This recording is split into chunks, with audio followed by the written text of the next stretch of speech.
اعوذ باللہ من الشیطان الرجیم بسم اللہ الرحمن الرحیم ان اللہ یأمر بالعدل والاحسان، بے شک اللہ تعالیٰ حکم کرتا ہے ساتھ عدل کے، والاحسان اور ساتھ احسان کے، وایتاء ذی القربیٰ اور ساتھ ادا کرنے اقربا کو، وینہی عن الفحشاء والمنکر والبغی اور روکتا ہے بے حیائی سے، والمنکر اور بری باتوں سے، والبغی اور سرکشی سے، یعظکم لعلکم تذکرون تاکہ تم نصیحت پکڑو۔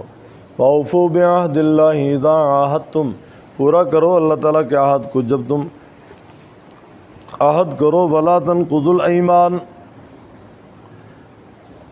پورا کرو اللہ تعالیٰ کے عہد کو، اذا عاہدتم جو تم نے عہد کیا، اور نہ توڑو اپنی قسموں کو بعد توکیدہا بعد ان کے پختہ کرنے کے، وقد جعلتم اللہ علیکم کفیلا، تحقیق تم نے بنایا اللہ تعالیٰ کو اوپر اپنے کفیلا ضامن، ان اللہ یعلم ما تفعلون، بے شک اللہ تعالیٰ جانتا ہے جو تم کرتے ہو۔ ولا تکونوا کالتی نقضت غزلها، نہ ہو جاؤ مانند اس عورت کے جس نے ٹکڑے ٹکڑے کر دیا اپنے سوت کو، من بعد قوت، بعد مضبوط کرنے کے، انکاسا ٹکڑے ٹکڑے، تتخذون ایمانکم دخلا بینکم، بناتے ہو تم اپنی قسموں کو دخل اندازی کا ذریعہ آپس میں، ان تکون امۃ ہی اربا من امہ، یہ کہ ہو ایک گروہ بڑا ہوا دوسرے گروہ سے، انما یبلوکم اللہ، بے شک تمہیں آزماتا ہے اللہ تعالیٰ بھی ساتھ اس کے وَلِيُبَيِّنَنَّ لَكُمْ، اور تاکہ وہ کھول کر بیان کرے واسطے تمہارا یوم القیامہ، قیامت کے دن، ما کنتم فیہ تختلفون، جو جس میں تم اختلاف کرتے ہو۔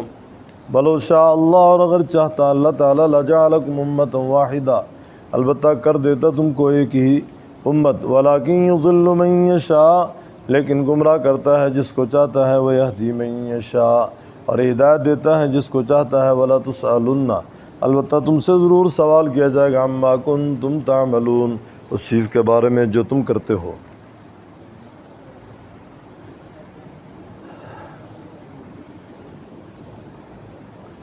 آج کی زیر سبق آیات میں پہلی آیت اللہ تعالیٰ نے اس میں ہماری زندگی کے اصول بیان فرمائے ہیں۔ حضرت عمر بن عبدالعزیز رحمۃ اللہ علیہ نے، جن کو عمر ثانی کہا جاتا ہے، اس آیت کو خطبہ جمعہ میں رکھا، اور آج تک خطبہ اپنے خطبہ میں یہ آیت پڑھتے چلے آ رہے ہیں، قیامت تک پڑھتے رہیں گے۔ تین چیزیں بیان فرمائیں کرنے کے لیے، اور تین چیزوں سے اللہ تعالیٰ نے منع فرمایا۔ ان اللہ یأمر بالعدل، فرمایا بے شک اللہ تعالیٰ حکم کرتا ہے عدل کا۔ مفسرین کرام رحمہم اللہ فرماتے ہیں،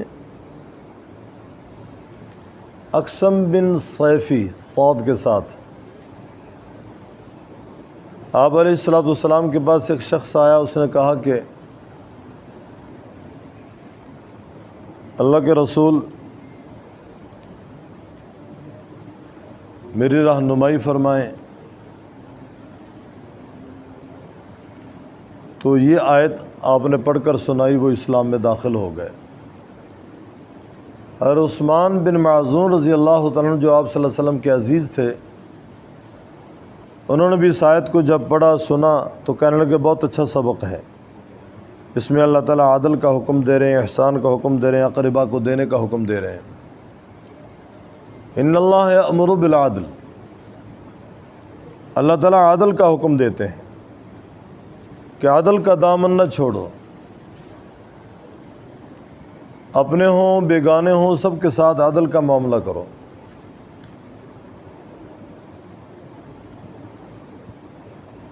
سورہ مائدہ میں تفصیل ہے، ولا یجرمنکم شنآن قوم علی اللہ تعدلوا، تمہیں کسی قوم کی دشمنی اس بات پہ نہ ابھارے کہ تم عدل چھوڑ دو، بلکہ عدل کرو، اعدلوا هو اقرب للتقوی، وہ تقوی کے زیادہ قریب ہے۔ آپ علیہ السلام نے اپنا ایک محصل بھیجا خیبر کی طرف۔ محصل کہتے ہیں زکوٰۃ وصول کرنے والے کو۔ نام ان کا محمد بن مسلم رضی اللہ تعالیٰ، محمد بن مسلم انصاری رضی اللہ تعالیٰ عنہ۔ یہ جب وہاں پہنچے خیبر میں، یہودیوں نے بہت سارا سونا، بہت ساری چاندی حضرت کے قدموں میں لا کر ڈھیر کر دی۔ انہوں نے پوچھا یہ کیا ہے؟ کہنے لگے یہ آپ کے لیے تحفہ ہے۔ تو فرمانے لگے اللہ کی قسم، زمین پہ تم سے بدتر مخلوق میں سے کوئی بھی نہیں ہے۔ تم نے اللہ تعالیٰ کے ساتھ، اللہ کے پیغمبر کے ساتھ بغض رکھا،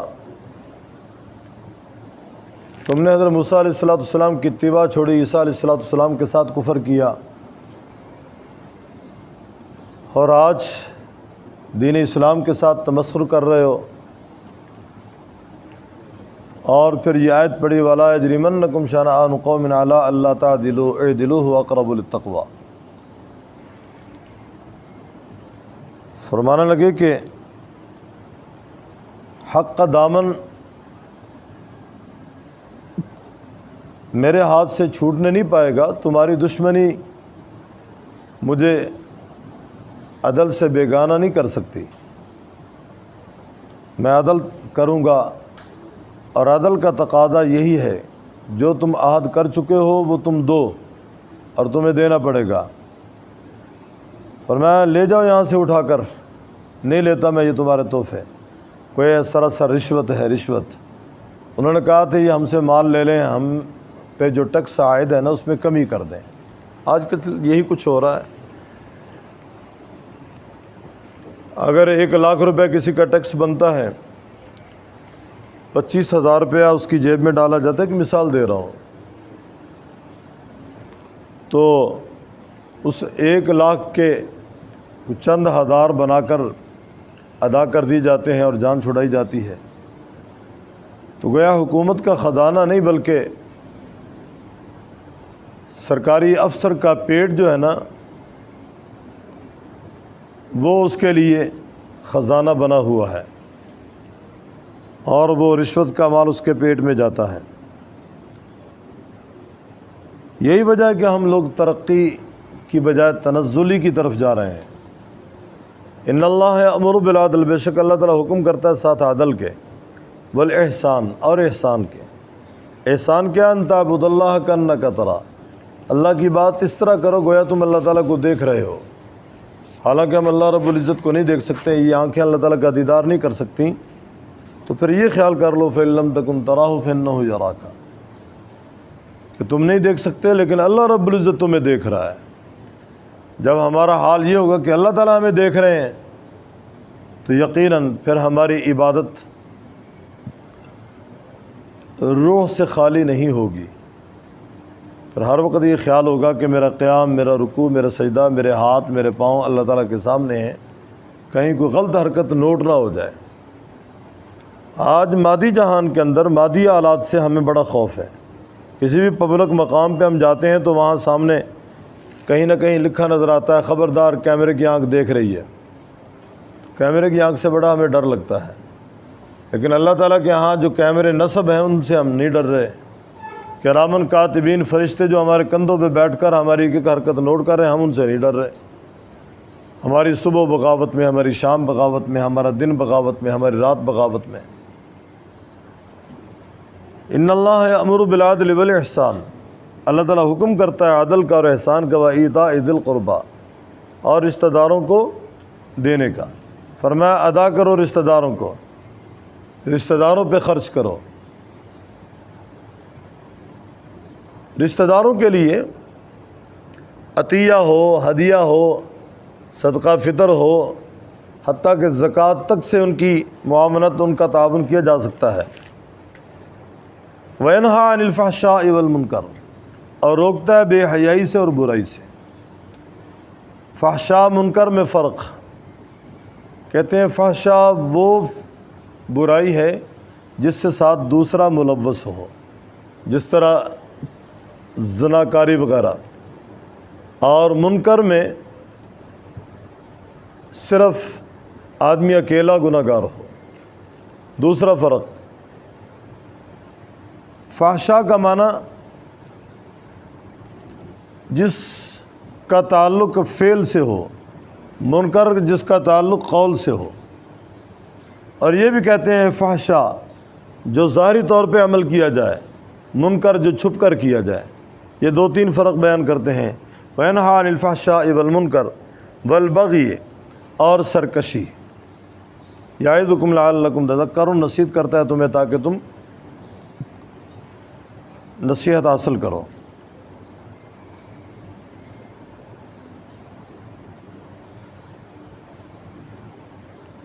شیعہ مفسر ایک مقبول دہلوی، اس نے اپنے ترجمے میں تحریف کی ہے، تحریف مانوی۔ معاذ اللہ وہ کہتے جی ان اللہ یأمر بالعدل والاحسان وایتاء ذی القربى وینہی عن الفحشاء والمنکر والبغی۔ اس ظالم نے لکھا ہے کہ اللہ تعالیٰ فرماتے ہیں عدل، احسان، ایتاء ذی القربى کی پابندی کرو، اور ینہا ابو بکر سے، فحشا عمر سے، منکر عثمان سے بچو۔ معاذ اللہ، فحشا منکر بغی، فحشا ابو بکر، منکر عمر، بغی عثمان۔ وہ کہتے ہیں جی اس سے مراد یہ تین لوگ ہیں۔ اعاذنا اللہ، اللہ تعالی ہم سب کو اپنی پناہ میں رکھے۔ استغفر اللہ، یہ اس کی تعریف مانوی ہے۔ قرآن کریم نے اولین جن کو خطاب فرمایا وہ اصحاب رسول ہیں، اور اصحاب رسول میں سرخیل ابو بکر و عمر و عثمان و علی ہیں۔ آپ اگر مطالعہ کریں گے تو آپ کو یقیناً یہ بات بطور نالج کی ملے گی کہ حضرت علی المرتضیٰ رضی اللہ تعالی عنہ کا شادی کا سارا سلسلہ ان تین بزرگوں کی وجہ سے ہے۔ ان تینوں نے رشتہ لیا، تینوں نے جہیز کا سامان بنایا۔ عثمان ذی النورین کی جیب سے گویا کہ حضرت علی المرتضیٰ رضی اللہ تعالیٰ عنہ کی شادی کی تیاری ہوئی۔ اب یہ تینوں حضرت علی المرتضیٰ کے محب ہیں، دشمن نہیں ہیں۔ اور محبت کی ایک اور مثال، حضرت عمر رضی اللہ تعالیٰ عنہ حضرت علی المرتضیٰ کے داماد ہیں۔ حضرت علی المرتضیٰ کی بیٹی حضرت ام کلثوم حضرت عمر کی بیوی ہے۔ پھر حضرت صدیق اکبر آپ صلی اللہ علیہ وسلم کے سسر ہیں، حضرت عمر فاروق آپ کے سسر ہیں، حضرت عثمان ذی النورین آپ کے دوہرے داماد ہیں، دو بیٹیاں آپ کے نکاح میں ہیں۔ دنیا میں کوئی ایسا داماد نہیں جس کو اتنا اعلیٰ منصب ملا ہو کہ وہ دوہری نسبت کا مالک ہو، کہ کسی پیغمبر کی دو بیٹیاں اس کے نکاح میں ہوں۔ واحد عثمان ہے ذی النورین رضی اللہ تعالیٰ عنہ۔ یہیں چکوال کے علاقے کا ایک رافضی مسلمان ہوا، وہ اسی سے اس نے کہا میں نے غور کیا، غور کرنے کے بعد کہ جس عائشہ پہ تم تہمتیں لگاتے ہو، گالی دیتے ہو، وہ عائشہ حضور علیہ السلام کے پہلو میں آ رہی ہے، آپ علیہ السلام کے بستر پہ آ رہی ہے، آپ علیہ السلام کے ساتھ حضرت عائشہ موجود ہیں اور وہی اوپر سے نیچے اتر رہی ہے۔ اگر عائشہ معاذ اللہ غلط ہوتی تو پھر اللہ تعالیٰ آپ کے لیے یہ کیسے کس طرح منتخب کرتے ان کو، اور کیسے یہ انتخاب اللہ تبارک و تعالیٰ کا ہوتا، کیسے ان کو پسند کرتے، اور کیسے ان کے ہوتے ہوئے وحی کا نزول ہوتا۔ وحی تو آتی پاک بستر پہ ہے۔ تو جس کو امام الانبیاء صلی اللہ علیہ وسلم سے محبت ہے اس کو ابو بکر سے کرنی پڑے گی، کیونکہ ابو بکر حضور کے سسر ہیں، حضرت عمر حضور صلی اللہ علیہ وسلم کے سسر ہیں، حضرت عثمان سے محبت کرنی پڑے گی اس لیے کہ دور داماد ہیں۔ گویا ابو بکر سے دشمنی نہیں ہے، حضور سے دشمنی ہے۔